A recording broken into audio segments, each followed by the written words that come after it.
حضرت علی المرتضیٰ سے کسی نے پوچھا بڑا عالم کون ہوتا ہے؟ فرمایا بڑا عالم وہ ہوتا ہے کہ جسے مسئلے کا پتہ نہ ہو تو وہ کہہ دے مجھے نہیں پتا، میں پتہ کر کے بتاؤں گا، غلط بات بیان نہ کرے۔ امام مالک سے کسی نے کوئی مسئلہ پوچھا تو آپ فرمانے لگے مجھے اس سوال کا جواب نہیں آتا،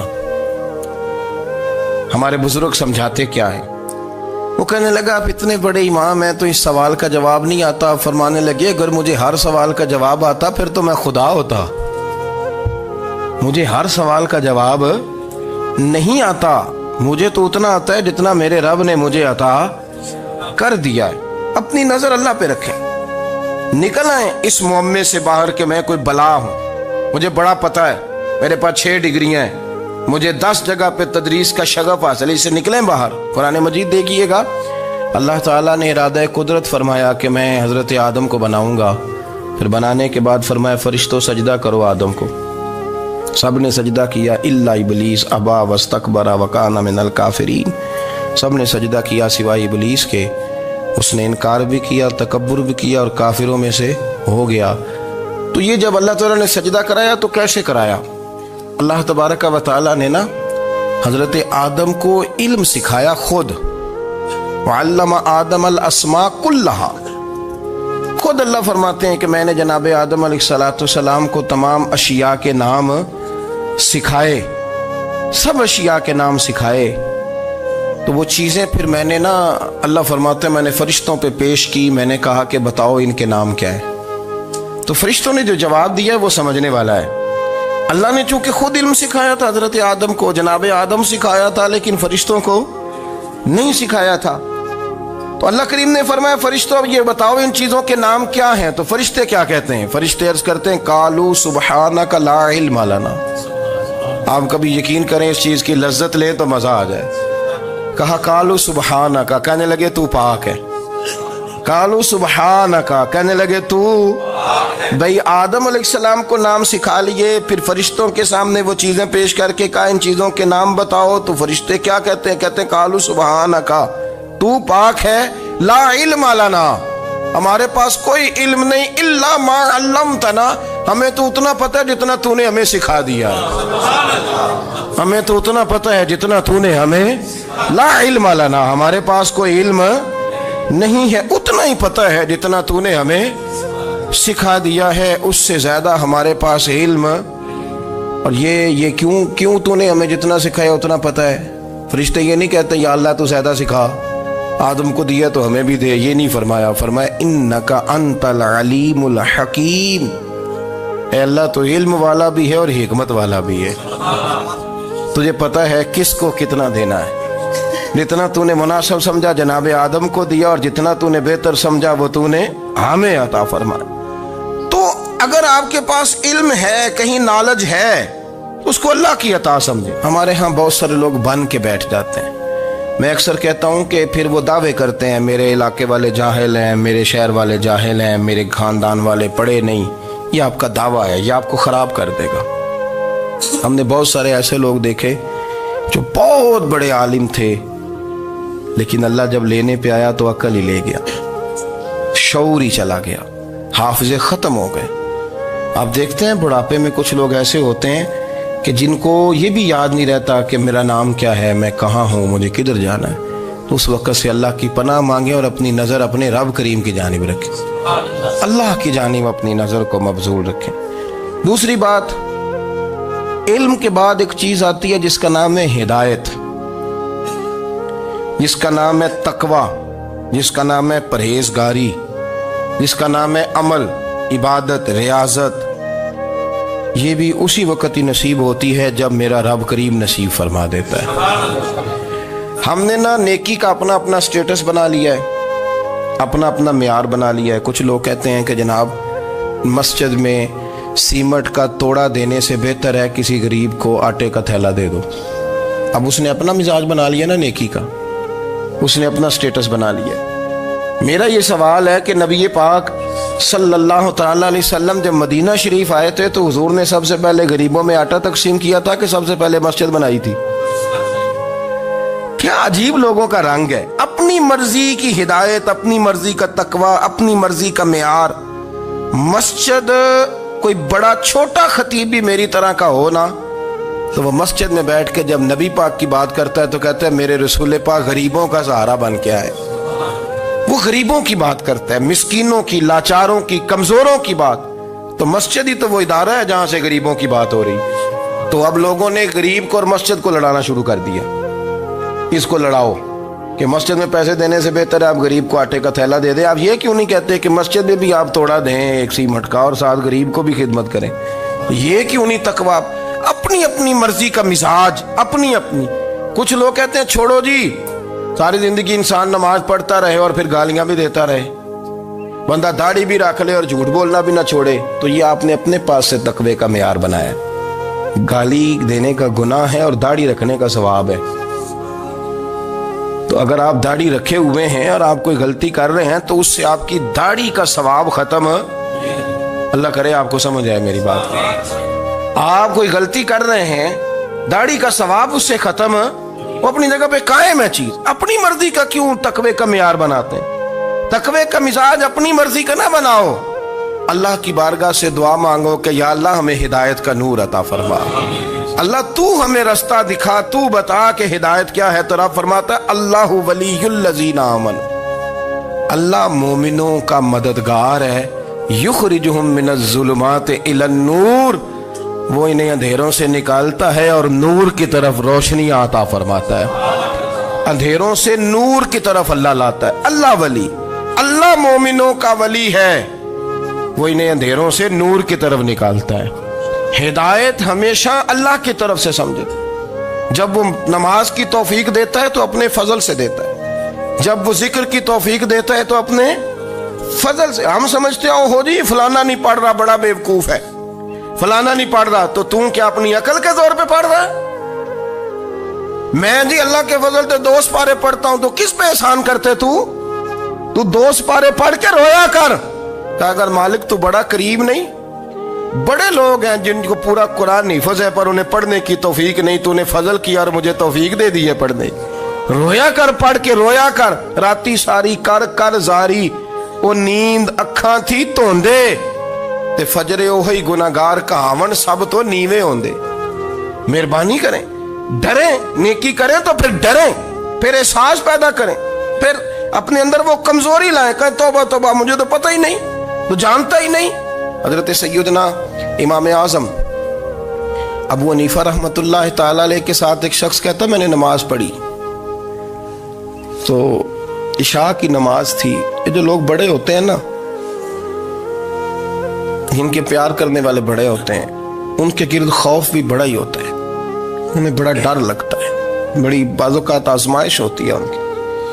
عشاء کی نماز کہتے پڑھی تو امام صاحب نے نا عشاء کی نماز میں تلاوت کی آیتیں فَمَن يَعْمَلْ مِثْقَالَ ذَرَّةٍ خَيْرًا يَرَهُ وَمَن يَعْمَلْ مِثْقَالَ ذَرَّةٍ شَرًّا يَرَهُ. فرمایا جو ذرہ برابر خیر کرے گا وہ بھی قیامت میں دیکھے گا, اور جو ذرہ برابر شر کرے گا وہ بھی قیامت میں اس شر کو دیکھے گا, اس کے سامنے آئے گا.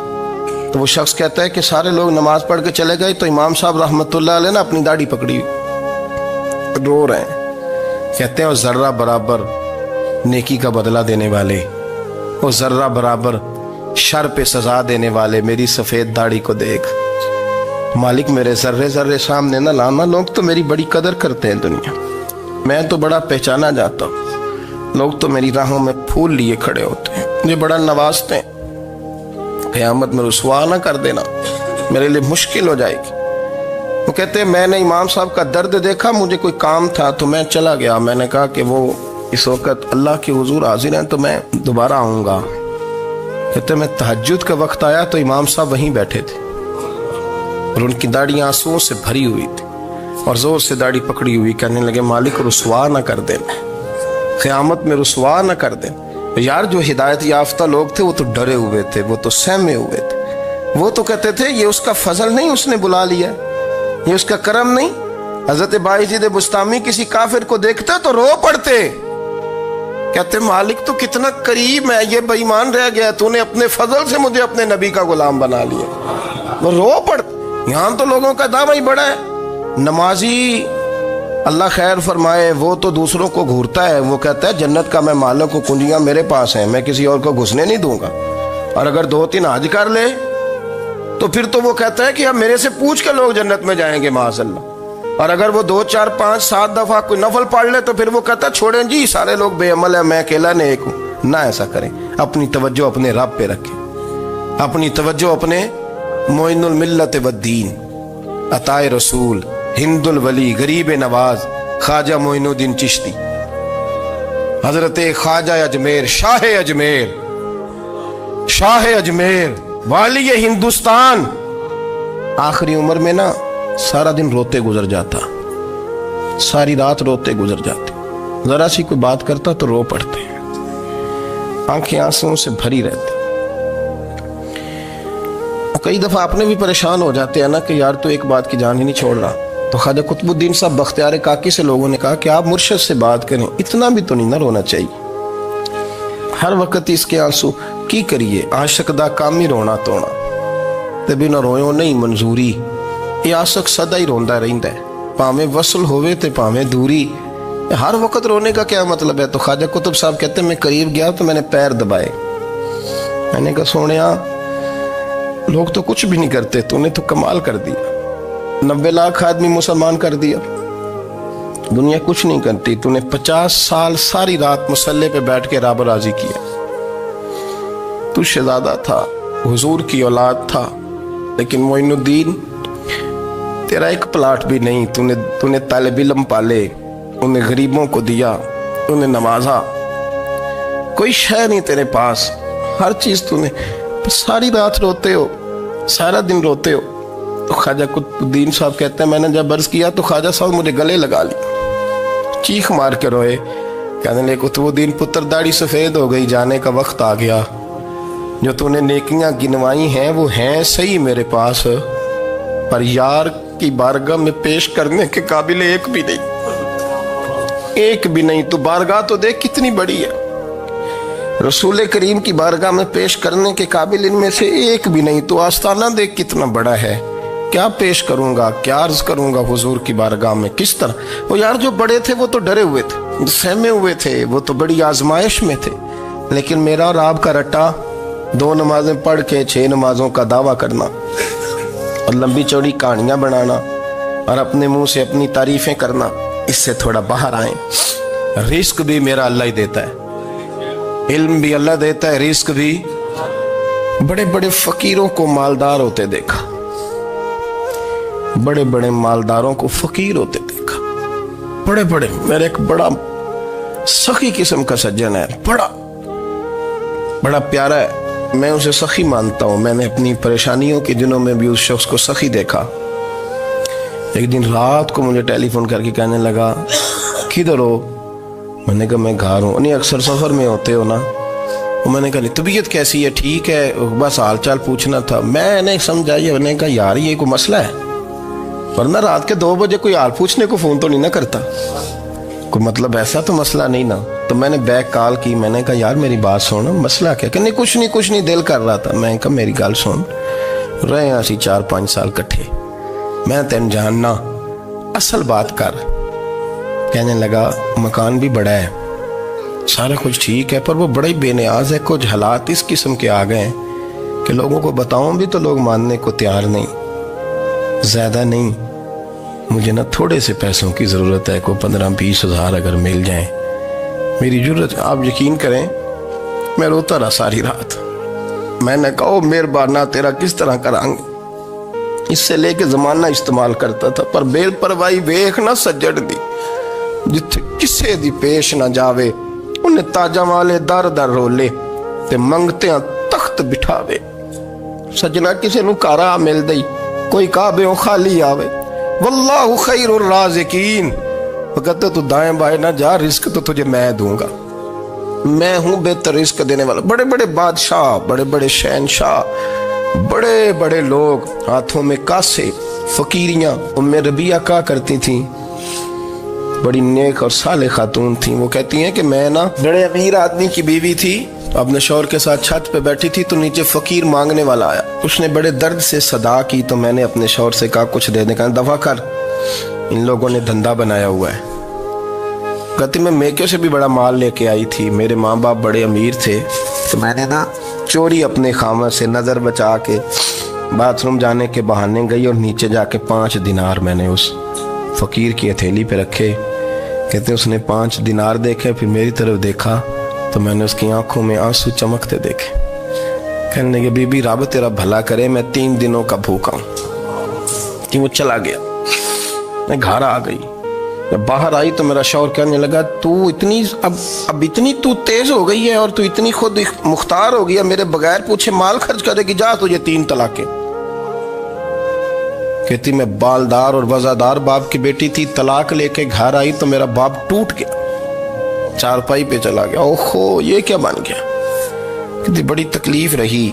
1-2 سال کے بعد میرے ابا نے میری شادی کر دی. اب جس شوہر کے پاس گئی وہ بڑا نیک تھا, پرہیزگار تھا, اللہ نے بہترین صلہ دیا. کتنی چھت پہ بیٹھی تھی, دروازے پہ فقیر آیا. میں نے شوہر سے کہا کچھ دے دوں. کہنے لگا 5 نہ دینا, 15 دینا, 20 دینا. میں فقیر ہوں, میں نے فقر سے دولت دیکھی ہے, اسے خالی نہ لوٹانا. کہتی ہے کہ میں نیچے گئی اور جب میں نے اس کی طرف دینار بڑھائے تو میری چیخ نکلی. پیسے پھینک کے میں بے ہوش ہو کے گری. میرا شوہر نے آ کے اٹھایا, اندر لے گیا, پانی منہ پہ چھڑکا. کہنے لگا تجھے کیا ہوا. کہنے لگی یہ جو مانگنے آیا یہ میرا پہلا شوہر تھا, وہی تھا جو کہتا تھا کہ تو 5 دینار دے آئیے, جا تجھے 3 طلاقیں. پڑھو نا حدیث پاک.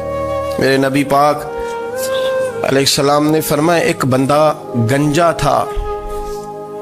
گنجا کوئی ترتیب آگے پیچھے ہو جائے تو مفہوم کے لحاظ سے, لیکن میں مفہوم اس کا واضح کرتا ہوں. ایک گنجا تھا, کوئی شے نہیں تھی, سر پہ بال بھی نہیں تھے, رویا کرتا تھا. اللہ تعالیٰ نے فرشتے کو بھیجا, تجھے کیا چاہیے. تو کہنے لگا بال آ جائیں اور تھوڑا مال آ جائے. فرشتے نے ہاتھ پھیرا تو بال بھی آ گئے, تو بکریاں بھی آ گئیں, لائنیں لگ گئیں, مال ہی مال ہو گئے. دوسرے کے پاس گیا, وہ کوڑا تھا. اس کو جا کے کہا کیا چاہیے. کہنے لگا شفا ہو جائے اور کچھ اللہ تعالیٰ آسانی کر دے. شفا بھی ہو گئی, گائیں بھی دے دی, بھینسیں بھی دے دی, مال ہی مال ہو. پھر ایک کے پاس گیا, وہ اندھا تھا. تجھے کیا چاہیے. اس نے کہا آنکھیں ملنے اور کچھ ساتھ اللہ مال دے دے. اونٹ ہی اونٹ ہو گئے. جب بڑا نواز دیا تو پھر مالک نے امتحان لینے کا ارادہ کیا. یاری تیری سونا ہے پر آزمائشاں بھی تیریاں اگ. آزمائشاں تیریاں, صحیح کہہ رہا ہوں, آزمائشاں تیریاں. یاری تیری سونا ہے پر آزمائشاں تیریاں. اے سونا پرکھیا جامدائی, پہلو نال لگاں دے لگ. اللہ نے فرمایا آزمائش کرو. سب سے پہلے گنجے کے پاس آئے, اسے کہا اللہ کے رستے میں کچھ دیکھا. نہیں لگا میرے خرچے ہی بڑے, دیکھو تو صحیح کتنی مشکل میں وقت گزارتا ہوں, حال ہی کوئی نہیں. تو اس نے کہا میں نے تو سنا ہے تو گنجا اور بھوکا ننگا تھا. کہنے لگا میں تو جدی پشتی رئیس اعظم ہوں, تجھے کس پاگل نے کہا ہے, بھاگ جا. اس نے کہا اچھا جیسے تو تھا ویسے ہی ہو جائے. کھیت کھلیان اجڑ گئے, پھر سے گنجا ہو گیا. حضور علیہ السلام فرمانے لگے. پھر وہ اس کے پاس گیا جو کوڑا تھا, اسے کہا کچھ دے. کہنے لگا خرچے ہی بڑے. اب پوچھ لیں کسی امیر آدمی سے, کہے گا چکی کے نیچے ہاتھ ہے میرا, میرے سے زیادہ تو پریشان بندہ ہی کوئی نہیں. کیا بتاؤں آپ کو, اتنا ٹیکس ہے, اتنا جرمانہ ہے, فلانی شیف, بڑا کچھ گنواتے ہیں لوگ. اس نے کہا میں نے تو سنا تو پہلے کوڑا تھا. اس نے کہا جا دوڑ جا, میں تو رئیس اعظم ہوں, دادا بھی پردادا بھی اور ساری نسل ہی. اس نے کہا اچھا جیسے تو تھا ویسے ہی ہو جائے. پھر وہ گیا اندھے کے پاس اور جا کے کہا اللہ کے نام پہ کچھ دے. تو کہنے لگا رب کے نام پہ, یہ کھڑے ہیں اونٹ, جتنے تیرے دل کرے لے دا. اس نے کہا کیا معنی اس بات کا. کہنے لگا یار تجھے کیا بتاؤں, میں تو اندھا تھا, میں نے تو کبھی دنیا دیکھی نہیں تھی. پھر اس کریم نے فضل کیا تو مجھے بڑا کچھ دکھایا. میں کیا بتاؤں, میرا دل کر رہا ہے کہہ دوں کہ پھر اس نے کعبہ دکھایا, پھر اس نے روضہ رسول دکھایا, پھر اس نے ریاض الجنہ کے سجدے دکھائے, پھر اس نے اپنے محبوب کے دروازے کی رونقیں دکھائیں. اس نے بڑا کچھ دیا, اس نے بڑا نوازا. میرے پاس تو شاید میں بدکار پرانا خادم, کسے در ملی نہ ٹوئی. اے واصف یار نے نظر جو کی تھی, پھر واصف ہی ہوئی. یہ تو اس کا کرم ہوا. تو یہ وہ کہنے لگا تو اللہ کے نام پہ جان مانگ, میں وہ بھی دینے کو تیار. میرے پاس تو شے ہی کوئی نہیں تھی, مجھے تو اپنا پتہ ہے, میں تو کوئی شے نہیں تھا, کچھ نہیں تھا میرے پاس. یہ تو ان کا کرم ہے کہ روخ ان کا ادھر ہے. اور مختصر سی میری کہانی ہے، یہ جو بھی ہے ان کی مہربانی ہے۔ تو وہ کہنے لگا میں بھی کچھ لینے نہیں آیا تھا، تیری آزمائش ہی کرنے آیا تھا، تیری عزتیں بھی سلامت رہیں گی، تیرا مال بھی سلامت رہے گا، تیری شفا بھی۔ اپنی زندگی میں کبھی بھی اللہ کی بارگاہ سے توجہ ادھر ادھر نہ کریں، چھوڑیں لوگ کیا کر رہے ہیں، دنیا کیا کہہ رہی، کبھی بھی اپنی توجہ دائیں۔ ہمارا یہ مسئلہ بن گیا کہ ہماری سیاست ہے، ہماری دنیا داری ہے، ہم بندوں کو راضی کرنا چاہتے ہیں، ہم دیکھتے ہیں کون کس طرح، اور آپ یقین کریں آپ تھک جائیں گے، بندے راضی نہیں ہوں گے، وہ نہیں راضی ہوتے۔ آپ ان کو منا کے لائیں گے تو ادھر والے نکل جائیں گے، ادھر کو منائیں گے تو ادھر والے نکل جائیں گے۔ اس چکر سے باہر آئیں، اس رب کو راضی کریں جو فرماتا ہے ان الذین آمنوا وعملوا الصالحات سیجعل لهم الرحمن ودا۔ فرمایا تو ایمان لانے کے بعد نیک عمل کر، میں لوگوں کے دلوں میں تیری محبت پیدا کر دوں۔ رحمان لوگوں کے دلوں میں محبت ڈال دے گا، اللہ لوگوں کے دلوں میں۔ اپنی نظر ہمیشہ اپنے رب پہ رکھیں، اتنی لمبی چوڑی دنیا داروں سے امیدیں نہ وابستہ کریں۔ میں نے دیکھا ہے لوگ کاسا لیسی کرتے ہیں، کبھی اس کے دروازے پہ کبھی اس کے دروازے پہ۔